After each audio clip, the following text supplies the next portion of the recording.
Okay, I'm just going to add this to the end of that recording. I'd like to remind the court the fact that when I was sent home on December 7, 2010, when I received the QME report on December 1st, 2010, it wasn't complete.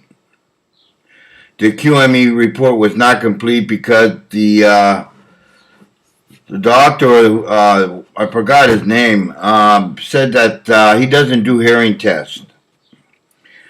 And I received that on December 1st, 2010. Like I said, short story. I don't want to make a long story out of a short story. The fact is that the QME report wasn't complete. They offered me work for 1 year, and I needed it enforced. Because the QME report wasn't finished yet. They just flat out sent me home. And I'm sitting here, and I don't know why I'm sitting here. They violated all the time limits. They didn't produce any evidence of what my disciplinary action is to be or what it was by December 25th. And at least they had to put something in by December 28th, within 10 days. They didn't do so.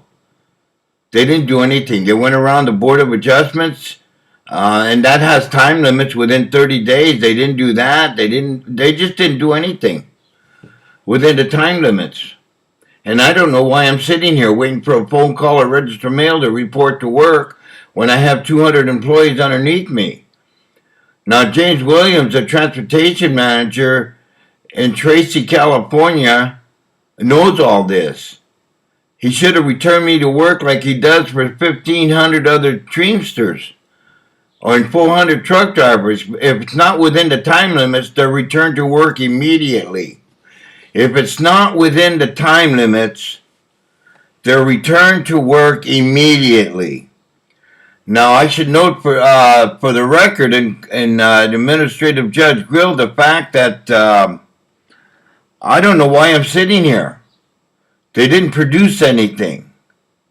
I never received any registered mail whatsoever of any suspension or discharge within the time limits.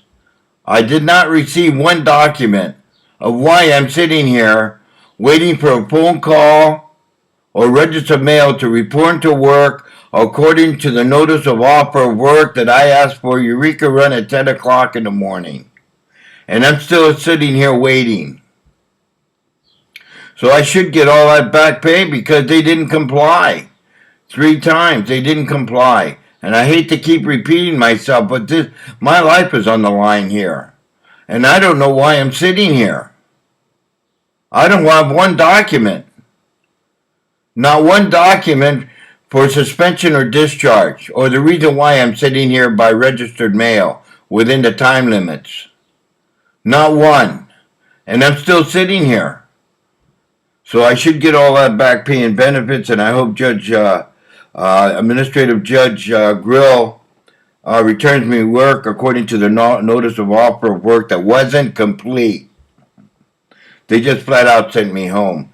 And so I'm not going to go into it anymore about the deposition that I wasn't accommodated or anything else, and I need to take another deposition for the record. And that I have a new attorney, Modesto Legal Clinic, who took my case. Obviously, by my statement, you know why. The fact that Judge Grill didn't have nothing on the table, not my severe profound hearing impairment or the notice of offer of work. And that if it's at all possible, if Judge Grill could agree to the fact that Safeway should pay all attorney's fees and expenses to Modesto Legal Clinic for all their hard work and getting me to be returned to work.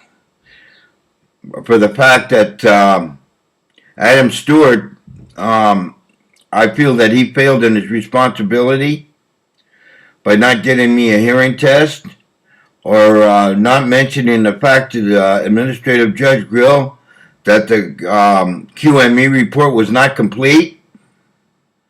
And I didn't get paid every week or every 2 weeks. and that they're in conflict of liability with the EDD, Department of Unemployment.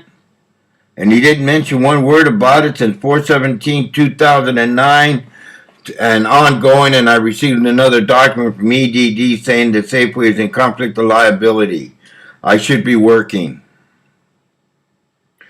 So with that being said, and the fact that Safeway doesn't want to comply, and it's just more time and money for Modesto Legal Clinic, who's representing me.